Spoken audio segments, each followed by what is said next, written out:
우리 하나님의 말씀을 다 같이 합독하시겠습니다. 화평하게 하는 자는 복이 있나니 그들이 하나님의 아들이라 일컬음을 받을 것이며 의를 위하여 박해를 받는 자는 복이 있나니 천국이 그들의 것임이라. 아멘. 우리 잠깐 다시 한번 기도하십시다. 자비로우신 하나님, 내 입술의 말과 마음의 묵상이 온전히 주님께 연락되기를 간절히 소원하오며 우리 주님 예수 그리스도의 이름으로 간절히 기도하옵나이다. 아멘. 오늘은 산상수훈, 특별히 이제 팔복 중에서 칠복과 팔복의 어떻게 보면 사실 결론의 말씀이라고 할 수 있는 말씀을 여러분과 함께 나누기 위해서 말씀을 준비해 보았습니다. 이 설교를 준비하면서 부산의 그 스카이라인을 한번 이렇게 생각을 해보고 부산에서 제일 높은 그런 빌딩이 어떤 것인가 한번 제가 그 구글 서치를 한번 해봤습니다. 그랬더니 부산에서 제일 높은 건물은 해운대 LCD The Shop 412m가 되더라고요. 그래서 상당히 참 높은 그런 건물인데 이렇게 참 높은 그런 건물을 우리가 세우고 올릴 때든지 아니면 여러분이 사시는 그런 주변에 조그마한 그런 그저 나지막한 담을, 돌담을 이렇게 쌓는다 하든지 간에 여러분 무너지지 않는 그런 안전한 그런 구조물을 올리기 위해서는 건축가가 해야 하는 가장 중요하고도 가장 선제적인 일이 있죠. 뭘까? 영구적으로 서일 수 있는 그런 구조물은 없다 하더라도 그래도 반영구적이라도 그렇게 온전하게 그러면서 튼튼하게 서일 수 있는 그런 건물 구조물을 짓기 위해서 우리가 해야 하는 일이 무엇일까? 여러분, 구조물의 수직이 지구 중심과 일치하느냐를 확인하는 거죠. 그래서 이런 일대에 이제 사용하는 것이 추가 달린 그런 수직 기준선이 있는데 여러분 다림줄 알잖아요. 이렇게 역삼각형으로 되어 있는 그러면서 줄을 잡고서 이렇게 수직 평행을 그것을 재는 그런 줄이 있는데 다림줄이라고 부릅니다.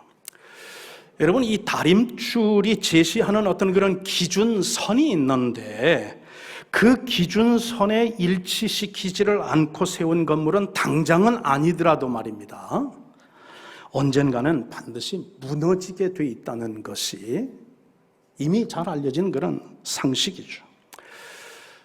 인생도 좀 마찬가지다 하는 그런 생각을 해보게 되었습니다. 여러분 어떤 상황이 코로나 있고 없고 그 후에 어떤 일들이 또 우리 가운데 이제 또 출몰할지는 우리가 알 수가 없지만 어떤 상황 속에서도 누구의 어떤 그런 삶 속에서도 무너지지 않는 인생을 세우기 위한 절대 기준선은 무엇일까? 그 절대 기준선은 하나님의 말씀이라 저는 믿습니다. 아멘.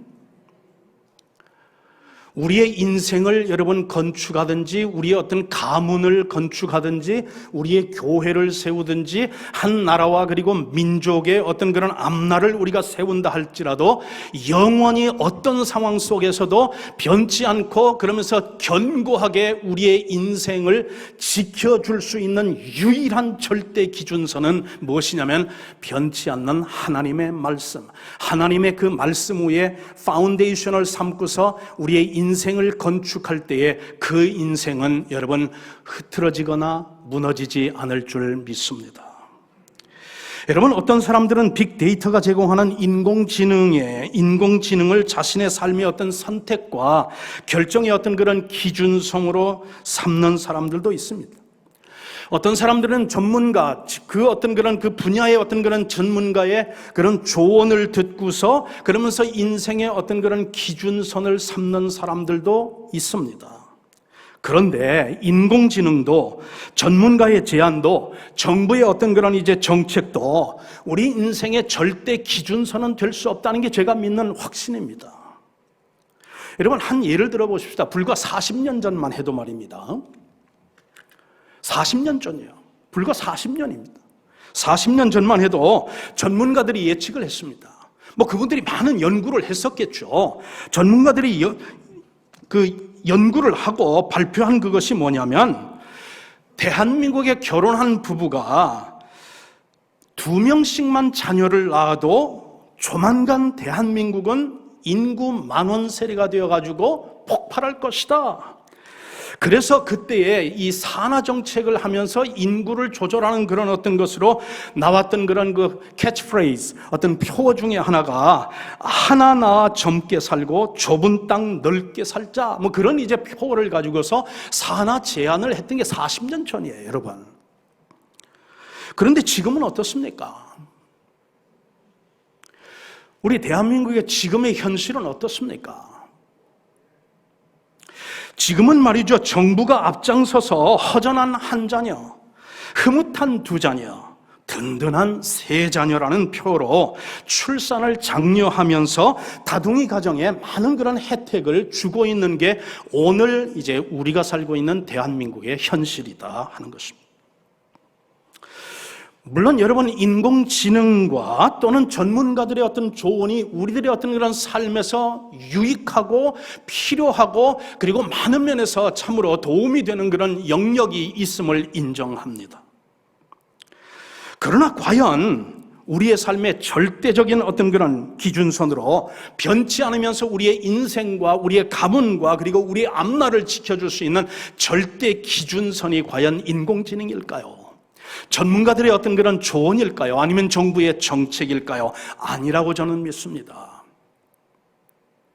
신공지능으로 가득 찬 하나님의 말씀만이 성도들이 믿을 수 있고 그리고 성도들의 삶을 이제 파운데이션 삼을 수 있는 유일한, 그러면서도 절대적인 기준선은 오직 하나님의 말씀인 줄 믿습니다. 왜냐하면 세상은 변하고 인심도 변하고 유행도 변하고 다 변하지만 변치 않는 건 풀은 마르고 꽃은 시들지라도 영원히 마르지 않고 시들지 않는 것은 오로지 하나님의 말씀이라고 성경은 우리에게 증거해 주고 있지 않습니까? 그렇죠? 자, 그러니 우리가 지난 4주 동안의 하나님의 말씀, 특별히 이제 이 팔복의 말씀을 가지고 우리 어떤 이런 인생을 새롭게 세워보려고 여러분 팔복의 말씀들을 우리가 묵상을 해왔는데, 오늘은 그 결론적으로 제7복과 팔복의 말씀을 한 절씩 묵상하면서 오늘을 살아가는 우리들에게 도전과 교훈을 얻고자 합니다. 먼저 우리가 살필 것은 제7 축복선언인 화평케 하는 자는 복이 있나니 그들이 하나님의 아들이라 일컬음을 받을 것이며 라는 말씀입니다. 여러분, 혹자가 연구를 했답니다. 근데 지난 우리 인류의 역사 3100년의 그런 역사를 그거를 이제 조사를 해보니까 그 3100년 중에서 오직 8%에 지나지 않는 248년만 전쟁이 없는 평화의 시대였고, 나머지 모든 그런 시대는 여러분 전쟁을 치르는 그런 이제 전쟁의 시대였다고 주장을 하였습니다. 이 기간 동안 민족과 나라들 사이에는 8,000개가 넘는 평화 조약이 체결이 되었더랍니다.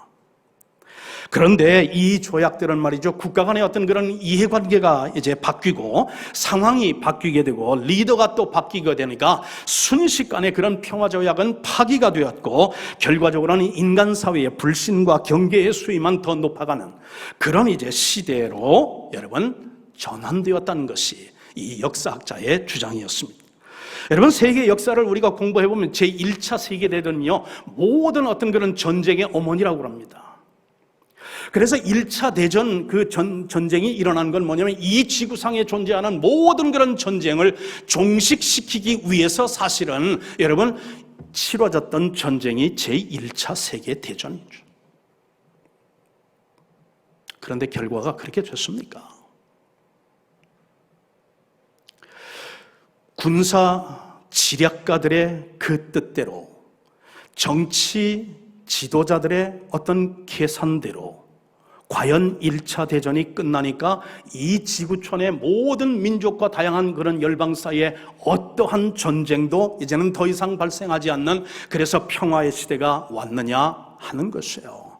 그렇지 않음을 우리가 여러분 목도하고 있지 않느냐 하는 것입니다. 전쟁의 종식은커녕 더 크고 처참한 그런 전쟁들을 위한 물꼬와 어떤 그런 이제 구실을 제공하고 말았던 것이 결국은 1차 세계대전의 결말이었다 하는 것입니다. 요즘 이렇게 참 전후 사정을 우리가 살펴보면 개인이든 어떤 그런 집단이든 그리고 국가와 민족이든 아니면 지구촌이든 정말 필요로 한 것이 뭐냐면 평화인 줄 믿습니다. 너도 나도 지금 필요한 것이 뭐냐면 이 평화와 그리고 안전에 대한 욕구, 이것이 우리 모두에게 필요한 그러한 것인데, 여러분 화평케 하는 자라고 하는 이 말씀의 그 헬라어를 보게 되면 에이레네 포이어스라고 하는 그런 헬라어로 여러분 표기가 되는데, 그 뜻은 뭐냐면 평화를 행하는 자, 그리고 평화를 만드는 자, 영어로는 peacemaker, 이렇게 번역을 하고 있죠. 이 단어의 뜻은 소극적으로 평화를 기다린다, 그런 기다리는 자, 그 기다리는 사람이 하나님의 아들이라 일컬음을 받을 것, 그런 얘기가 아니잖아요.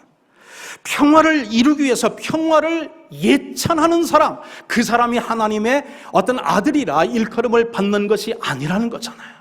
오늘 예수님께서 말씀하신 평화를 예찬하는 사람이고 평화를 기다리는 사람이 아니라 평화를 이루기 위해서 그러면서 노력하는 사람, 활동하는 사람, 그 사람에게는 복이 있나니 저희가 하나님의 아들이라 일컬음을 받을 것임이라 말씀했어요.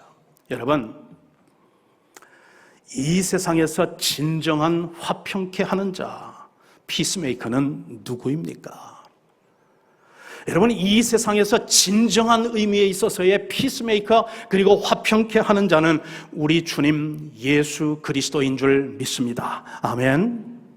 우리 예수님은 하나님과 우리 사이에, 우리와 우리 사이에 십자가의 어떤 그런 희생을 통한 그런 사랑으로 우리를 화목케 하시기 위해 이 땅에 오셨고, 화목케 하시기 위해서 십자가를 지셨고, 그리고 화목케 하시기 위해서 결국은 또한 승천하셨고, 지금도 화목을 이루기 위해서 하나님께서는 지금도 보좌에서 우리를 위해 기도하고 계시는 분, 그런 의미에서 정말 ultimate peacemaker는 우리 예수 그리스도인 줄 믿습니다.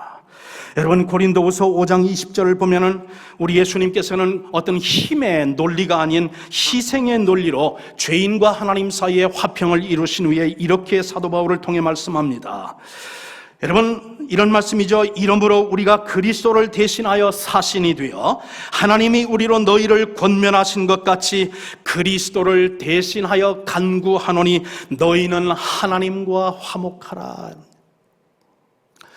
여러분과 제가 이 세상을 살면서 날마다 평생의 기도 제목이요, 우리의 평생의 어떤 그런 이제 소망으로 하나님 앞에 기도해야 할 기도의 제목은 뭐냐면, 하나님, 제가 하나님과 화목하게 하시고 하나님께서 주시는 그런 평화를 누리며 살아갈 수 있도록 인도하여 주시고, 내 마음속에 평화의 강이 강같이 흘러넘치도록 역사하여 주옵소서. 이 기도가 우리가 평생의 기도가 되어야 될 줄 믿습니다.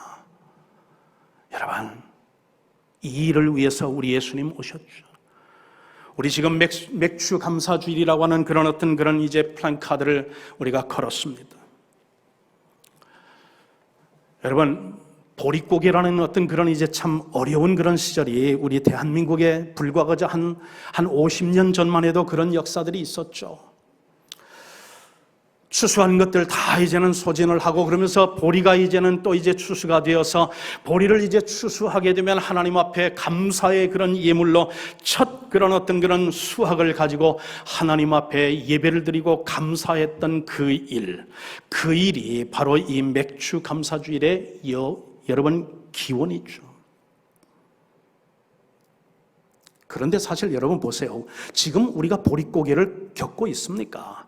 여러분이 지금 이제 보리 농사를 짓고 있는 분입니까? 그럼 보리 농사도 짓지 않는데, 우리가 보릿고개를 경험하고 있지 않는데, 그러면 이것은 우리 맥주 감사주일은 그러면 이건 우리하고는 시적절하지 않고, 그리고 우리하고는 상관이 없는 것 아닌가, 그렇게 생각할 것이 아니라, 비록 우리가 보리 농사는 짓지 않고 보릿고개의 그런 어떤 그런 이제 아픔을 우리가 지금도 반복하고는 있지 않지만, 지난 6개월의 우리의 삶을 돌아보면서 정말 하나님께서 그때 나를 붙잡아 주시지 않고, 하나님께서 나를 지켜주시지 아니하시고, 하나님께서 우리를 구원하여 주시지 않았다면 정말 오늘 우리가 이 자리에 이런 모습으로 주님이 있을까요? 그렇지 않다고 생각합니다. 하나님의 은혜입니다. 하나님, 지난 6개월 동안도 우리를 지켜주시고 보호해 주시고 우리의 피로를 채워주신 하나님, 남은 하반기도, 아니 우리 인생의 후반전, 전생의 전 구간을 통해서 하나님, 주님과 동행하며 주님의 보호받으며 살아가는 믿음의 사람으로 살아갈 수 있도록 인도해 주옵소서.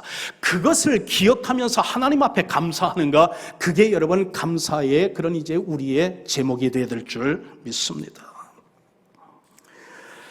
여러분, 유명한 설교가 중에 한 사람인 헤이든 라빈슨 그런 목사가 이런 말씀을 했어요. 한 나라가 평화하기 전 두 나라 사이에 평화란 없으며, 백성의 마음속에 평화가 있기 전 그 나라의 평화란 없으며, 평화의 주인이신 예수님에게 항복하지 않고는 누구도 진정한 평화를 이 땅에서 누릴 수 없습니다 라고 말이죠.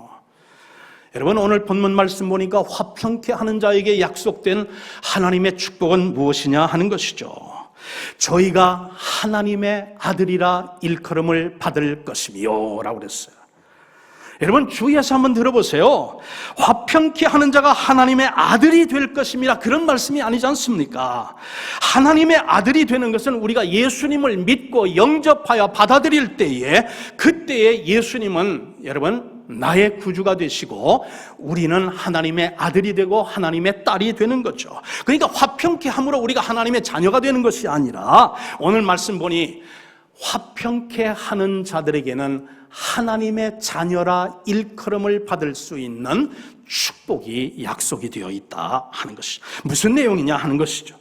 여러분, 화평케 하는 일을 위해서 내가 열정을 바치고 화평케 하는 일을 위해서 내가 노력을 하고, 그러면 다른 사람들이 그렇게 화평케 하는 나의 그런 모습을 보면서 저 사람은 정말 하나님의 아들이야, 저 사람은 정말 하나님의 딸이야, 저 사람은 정말 하나님의 사람이야 라고 누군가가 우리를 바라보면서 불러주는 그 은혜, 여러분, 그것이 바로 화평케 하는 자가 하나님께서 약속해 주시는 하늘의 축복인 것을 오늘 예수님께서는 말씀하고 있습니다. 여러분, 우리 모두가 노력을 해야 되겠죠. 이 일을 위해서는 말이죠. 저도 노력을 더 해야 될 것이고, 여러분들도 그 일을 위해서 더 노력하실 것이고, 그래서 예수님의 어떤 그런 이제 가르침을 따라서 정말 우리 공동체가, 우리 가정이, 우리 민족이 화평케 하는 일을 위해서 우리가 노력하게 될 때, 정치를 하는 사람은 정치의 어떤 그런 일선에서, 교육을 하는 사람은 교육의 일선에서, 그리고 가정에서는 또한 주부들은 또한 자녀들과 가족들의 어떤 화목을 위해서, 그리고 아울러서 또한 목회하는 우리들은 또한 공동체의 어떤 그런 화목을 위해서 우리 모두가 다 힘을 합쳐서 노력해야 하는 건 뭐냐면, 우리가 소속한 그런 단체에 이 화목을 깨는 일을 위해서는 우리가 조심을 하고, 화목을 이루는 일을 위해서는 열심을 내는 것, 그것이 우리의 남은 생애의 우리의 과제인 줄 믿습니다. 아멘. 아멘. 그렇게 우리의 삶을 살아가는 여러분과 제가 될 수 있기를 주님의 이름으로 축원합니다. 여러분, 마지막으로 우리가 살필 것은 제8복 선언인데, 의를 위하여 박해를 받은 자는 복이 있나니 천국이 그들의 것임이라, 이런 약속이 있습니다. 여러분, 이 8복과 우리가 여러분 첫 번째 복에는 공통점이 하나 있죠. 천국이 약속되어진 그런 이제 복이 제1복과 제8복이다 하는 것이죠. 심령이 가난한 자는 복이 있나니 저희가 하나님을 볼 것이요 그랬습니다. 8복에서는 여러분, 의를 위하여 박해를 받은 자는 복이 있나니 천국이 그들의 것입니다, 우리 예수님께서 말씀합니다. 여러분, 제가 여러분에게 질문을 하나 드려볼게요. 여러분이 한번 판단을 해보십시오.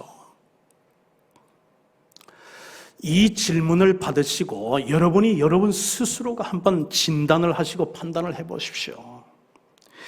의를 위하여 핍박을 받은 자는 복이 있나니 천국이 저희 것임이라는 이 말씀이 과연 21세기를 살아가는 여러분과 저에게 이것이 relevant한 그런 말씀이냐, 시의 적절한 말씀이냐 아니냐 하는 질문 말이죠.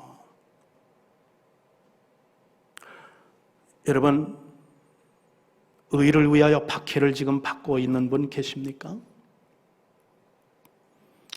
하나님의 의를 위하여 여러분 핍박을 지금 받고 있는 분이 혹 우리 가운데 계십니까?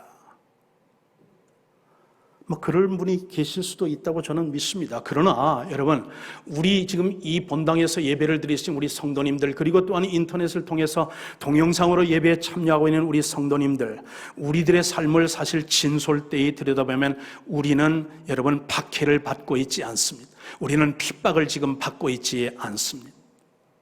왜 그러냐 하는 것이죠. 예수님의 말씀이 뭔가 지금 잘못된 거냐 하는 것이죠. 예수님의 말씀대로라고 하면 우리가 의를 위하여 박해를 받는 것이 어떤 면에서는 내추럴한 것이고 자연적인 것인데, 그래야 되는데 우리 가운데 지금 핍박이 없고 박해가 없다고 그러면 예수님의 말씀이 지금 잘못된 것입니까? 아니면 우리의 삶이 뭔가 지금 잘못된 것입니까? 여러분, 종교의 그런 관용, religious 어떤 tolerance라고 하는 이 종교적인 관용을 여러분 지고의 어떤 그런 선으로 여기는 이 21세기에 핍박을 논하는 것이 과연 시대착오적인 그런 어떤 그런 발상이 아닌가, 그런 생각이 우리 마음속에 들 수가 있지 않느냐 하는 것이요. 현실과 너무나 동떨어진 말씀 아닙니까? 여기에 대한 제 답변은 확실합니다. 제8복의 말씀은 21세기를 살아가는 여러분과 저에게도 시의 적절한 relevant 한 그런 말씀이고, 결단코 시대착오적인 어떤 그런 낙후된 그런 말씀이 아니다라고 하는 그런 말씀, 저는 확신하고 있습니다. 교회가 존재하고 사단이 활동을 계속하는 한은 인간을 구원하시려는 하나님의 거룩하신 계획을 좌초시키고 회방하려는 사단의 적대적인 그런 노력은 계속될 것이고, 그 과정에서 경건하게 살고자 하며 말씀대로 살고자 하며 하나님의 그런 어떤 은혜를 따라 살고자 하는 경건한 사람들은 반드시 핍박을 받게 될 것이라는 그 사실은 역사가 증명하는 사실이다 하는 것이에요. 여러분, 팍스라고 하는 어떤 그런 이제 발행사가 발간을 한 순교 사전이라는 그런 책이 있습니다. 여러분, 이 팍스사가 이제 발간한 그 순교 사전을 보면 이제까지 그리스도를 위해서 의를 위하여 핍박을 받고, 그리고 또한 이제 선지 피를 흘리면서 순교한 순교자들의 그 어떤 그런 역사가 거기에 기록이 되어 있습니다. 한국 사람도 있고, 그리고 또한 이제 미국 사람도 있고, 세계 도처의 지구촌의 다양한 그런 이제 민족과 열방의 사람들이 복음을 위해서, 의를 위해서 그래서 핍박을 받다가 순교한 사람들이 수도 없이 많다 하는 것입니다. 이 순교 사전이 우리에게 증거하는 건 의로운 사람들은 불의한 사람들에게 핍박을 받아온 것이, 그것이 바로 인류의 역사라고 지금 증거를 하고 있습니다. 여러분, 인류 최초의 그런 어떤 그런 핍박과 박해는 누가 누구를 박해한 것일까요? 여러분, 가인이 동생을 박해하고 핍박한, 아벨을 죽인 그것이야말로 인류 최초의 박해의 시발점이다 하는 것입니다. 여러분, 왜 가인이 아벨을 핍박하였나요? 경건한 사람이 불의한 사람에게서 왜 핍박을 받았느냐 하는 것이, 그 이유는 요한 사도가 요한일서 3장 11절에 이렇게 설명을 하고 있습니다. 가인같이 하지 말라. 그는 악한 자에게 속하여 그 아우를 죽였나니. 어떤 이유로 죽였느냐? 자기의 행위는 악하고 그의 아우의 행위는 의로웠기 때문이다 말씀하고 있습니다. 내가 의롭게 사면 그 나의 의로움이요 다른 사람의 불의를 노출시킨다 하는 것입니다. 지금도 기억나는 그런 이제 한국 경찰관, 제가 시카고에 있을 때에 한국 경찰관 한 사람, 제가 혼전 상담을 하고 그리고 또한 결혼식 주례를 해서 그래서 결혼식을 이제 시킨 그 시카고 교회의 집사 부부였어요. 근데 그 남편이 경찰관이었습니다. 시카고 다운타운에 있는 어떤 그런 이제 지금 여기로 말하면 지구대에 어떤 소속되어 있는 그런 이제 분인데, 여러분, 이분이 저한테 목사님, 저 경찰관 그만둬야 되겠어요. 그래서 왜 미국의 경찰관은 괜찮거든요. 페이도 괜찮고 여러분 괜찮습니다. 좀 물론 위험이 따르기는 합니다만은, 근데 왜 그 괜찮은 직장인데 왜 경찰관을 그만두려고 그래? 그랬더니 목사님 도저히 못하겠습니다. 아니 왜? 이제 신혼인데 그러면 계속 또 가족을 또 부양도 하고 해야 되는데 왜 그만둬? 그랬더니 하는 얘기가, 어떤 사건의 현장으로 부름을 받아서 이제 나가게 되면 말입니다, 어떤 때는 거기에 현금도 있답니다. 거기는 금부치도 있답니다. 어떤 때는 마약도 있다는 겁니다. 어떤 때는 총기류도 있고요. 별별별 사건들이 다 있는데 자기 어떤 그런 파트너들은 그 현금을 슬쩍 한다는 겁니다.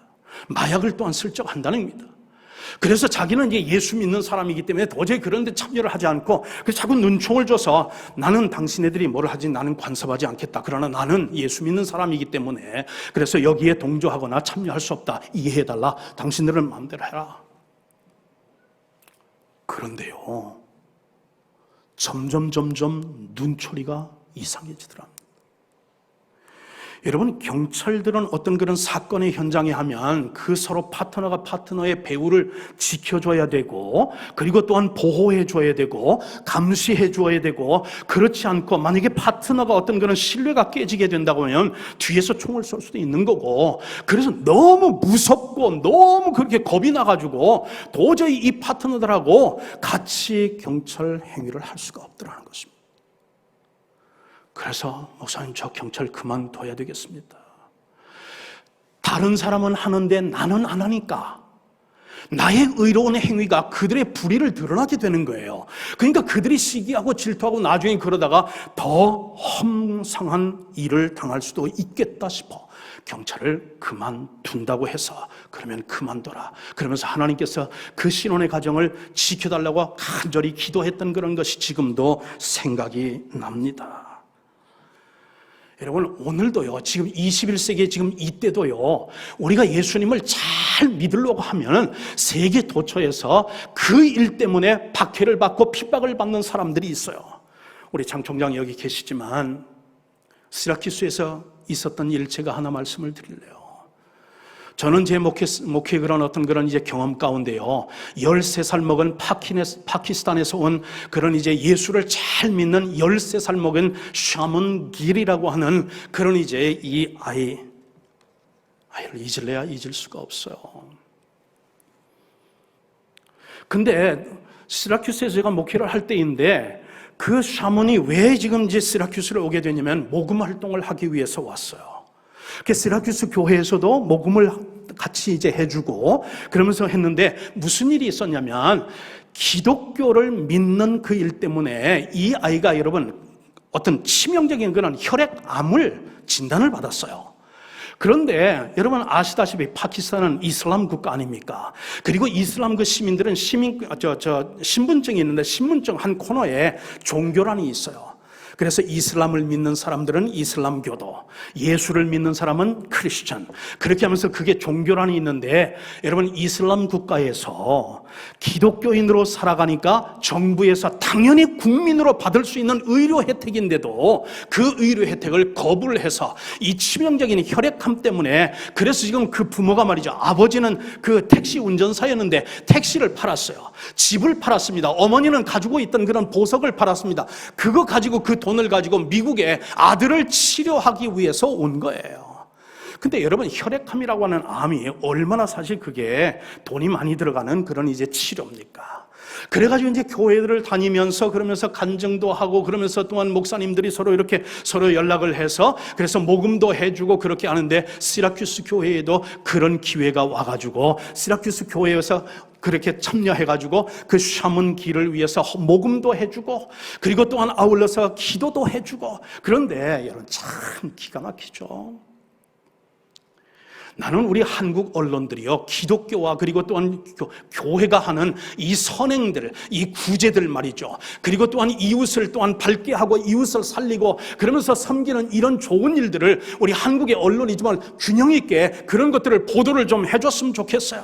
근데 기독교인들이 그리고 또한 교회가 하는 이런 구제 사건들을 여러분 한국의 언론들은 사실은 별로 보도를 하지는 않고 있습니다. 그런데 그 미국에서 말이죠, 샤먼기를 위해서 이제 이 보도가 나가니까 교회들이 같이 모입니다. 목회자들이 같이 모입니다. 그리고 또한 교인들 가운데 병원에서 일하는 의사들이 말이죠, 나는 그럼 그 샤먼을 위해서 내가 수술을 그것을 발런티어해서 무료로 수술을 해주겠다. 어떤 기독교 병원에서는 샤먼의 어떤 그런 이제 그거를 위해서 우리는 그러면 그 수술실을 그거를 대여해주겠다.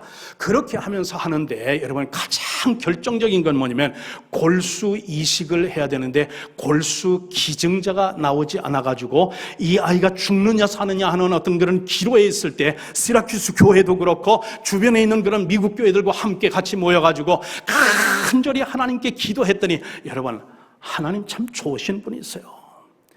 여호와 이레의 하나님께서 골수 기증자 허락해 주셨을까요? 안 해주셨을까요? 골수 기증자를 하나님께서 인도해 주셨어요.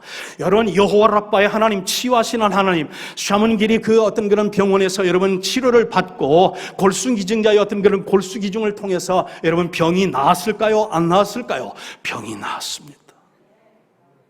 여러분 한 예지만 말입니다. 지금도 세계 도처에는 예수님을 믿는다는 그 simple reason alone, 그 간단한 이유 하나만으로도 박해를 받으며 생사의 기록 가운데서 가진 모든 그런 재산들을 다 탕진해야 되고 그것을 처분해야만 하는 그렇게 박해를 받는 사람들이 있다는 사실을 우리는 잊지 말고, 여러분 하나님이 존재하시고 사단이 존재하고 하나님께서 인류를 죄인을 구원하시려는 이 역사가 중단되지 않고 경건하게 하나님의 말씀을 따라서 살고자 하는 그런 이제 의인들이 있는 한은 이 세상의 불의한 자들이 의인을 박해하고 핍박하는 이 일은 계속될 것이라는 사실을 우리는 한순간도 잊지 말아야 할 것입니다. 여러분 어떻게 하면 이 박해를 피할 수 있을까요? simple, 간단합니다. 세상의 윤리와 그리고 방식을 받아들이고 살면은 여러분 핍박은 없어요.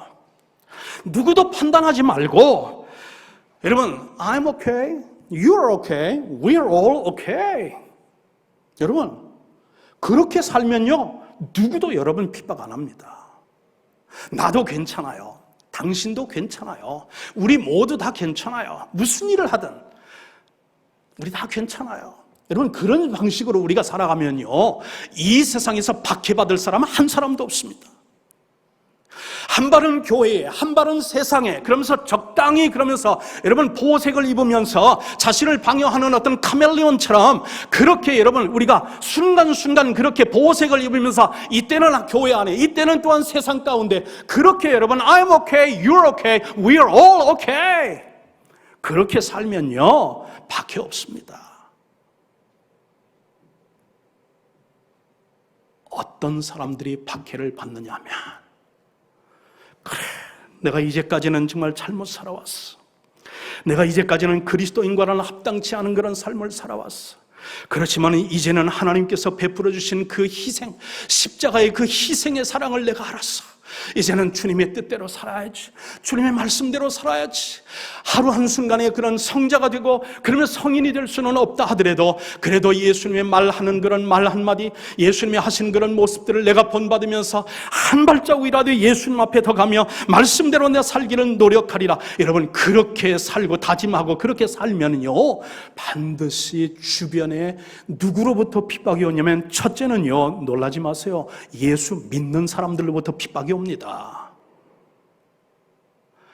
여러분 예수 믿는 사람이요 예수를 잘 믿겠다고 결심하면요 믿지 않는 사람, 다른 사람, 모르는 사람이 아니라 여러분 바로 앞에 옆에 뒤에 앉아있는 사람들로부터 핍박이 올 수 있다는 사실을 기억하십시오. 어떻게 해요? 참 예수를 믿어도 정말 극성스럽게 믿는구만. 아니 꼭 저렇게 기도해야 돼? 아니 찬송할 때 저렇게 꼭 손을 들고 해야 돼? 여러분 믿는 내 형제와 자매로부터 핍박이 올 수 있다.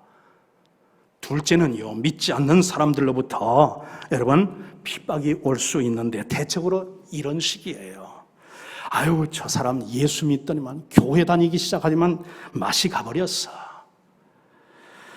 교회 이제는 완전히 미쳐버렸구만. 사람 버렸어. 여러분 그렇게 하면서 나중에는 여러분 시기하고 질투하고 그러면서 또한 여러분의 생존을 위협하는 그런 일로까지도 핍박을 할 수 있는 것이 바로 우리가 말씀대로 살고자 할 때에 우리에게 오는 핍박의 그런 이제 모습이다 하는 것입니다. 여러분 이야기만 하고 말씀을 마치려고 합니다. 성경에는 세 종류의 고난이 있습니다. 예수를 잘 믿는 그런 사람들에게 오는 세 가지 고난이 있습니다. 첫째는 내 잘못과 내 죄로 말미암는 고난입니다. 여러분 아간의 그런 죄가 대표적인 이 부류에 속하는 고난이죠. 이것은 여러분 의미 없는 고난입니다. 하나님 앞에 반드시 그 죄를 고하고 용서받아야 할 그런 이제 고난인 줄 믿습니다. 두 번째, 애매하게 당하는 그런 고난이 있어요. 여러분 여기에 해당하는 것이 욥의 고난인 줄 믿습니다. 욥이 자기가 뭘 죄를 지어서 고난이 온 것이 아니거든요. 그가 뭐를 실수했기 때문에 고난이 온 것이 아니거든요.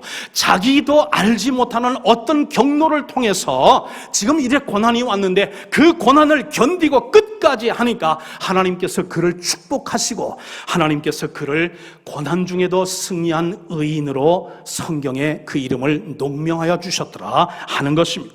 마지막 세 번째 의는 의를 위하여 받는 고난이다 하는 것입니다. 여기에 해당하는 그런 이제 고난이 스데반 집사의 고난이죠. 복음을 증거하고 동족을 구원하기 위해서 예수님을 증거한 그 일로 인해 고난이 왔고 죽음을 이제 당한 사람 스데반 집사입니다. 그런데 이 특징은 말이죠, 피할 수 있는 고난이었다는 것입니다. 이 고난, 여러분 의를 위한 이 고난은요 피할 수 있었던 고난이에요. 스데반도 피할 수 있었습니다. 모든 그런 순교자들이요 여러분 그 순교를 피할 수도 있었어요. 마음만 타협하면요, 예수님만 순간적으로 부인하면요, 피할 수 있는 상황에서 선택적으로 하나님의 말씀대로 살겠다, 예수님의 그런 은혜를 따라 살겠다, 그리고 또한 나에게 주신 그런 어떤 그런 소명을 따라 살겠다, 그러면서 선택적으로 의를 위하여 핍박을 받는가, 그거를 오늘 예수님께서 말씀하는 것이죠. 의를 위하여 핍박을 받는 자는 복이 있나니 저희가 하나님의 아들이라 일컬음을 받을 것입니다. 여러분 모두가, 우리 모두가 정말 의를 위하여 일부러 죄를 짓고 우리가 그러면서 또한 이제 그러면서 핍박을 자초할 필요는 없지만 어떤 순간이든지 하나님의 의를 위해서, 복음을 위해서, 예수의 십자가의 그 능력을 위해서 우리가 핍박을 받아야 되는 어떤 그런 상황이고 오해를 받아야 되는 그런 상황이라면 여러분 타협하지 않고 담대하게 그것을 받을 수 있는 결단을 통하여 다른 사람들이 우리를 보고 하나님의 아들이다, 하나님의 딸이라 그렇게 일컬음을 받는 여러분과 저로 살아갈 수 있는 우리 대학교의 성도들 다 되시기를 주님의 이름으로 간절히 축복합니다. 아멘. 우리 기도하십시다.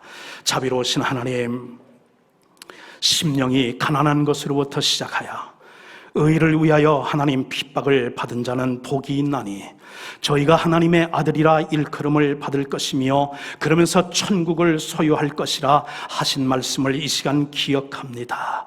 자비로우신 주님, 우리가 살고 있는 이 시대에는 하나님 밖에는 없는 것 같습니다. 핍박도 없는 것 같습니다. 사단이 존재하지 않기 때문입니까? 하나님 아버지, 하나님 또한 이제 교회가 없기 때문입니까? 아닙니다. 하나님 이번 이 기회에 우리 자신들의 믿음 생활을 하나님 아버지, 하나님 돌이켜 아버지 생각해 볼 수 있게 하옵소서. 과연 의를 위해서 의를 드러내는 삶을 살아가고 있는지, 하나님 세상과 타협하며 우리가 아버지 하나님 믿음 생활하고 있는 것은 혹 아닌지, 어떤 상황에서도 누구 앞에서라도 하나님의 말씀 앞에 하나님 떳떳하고 담대하고 그러면서 의를 위하여 진리 가운데 동행하며 살아가는 우리 성도들 다 되심으로 말미암아 정말 하나님 앞에 참으로 하나님의 아들이라, 그렇게 참으로 딸이라 일컬음을 받는 믿음의 사람들로 승리하며 살아갈 수 있도록 축복하여 주옵소서. 예수님의 이름으로 간절히 기도하옵나이다. 아멘.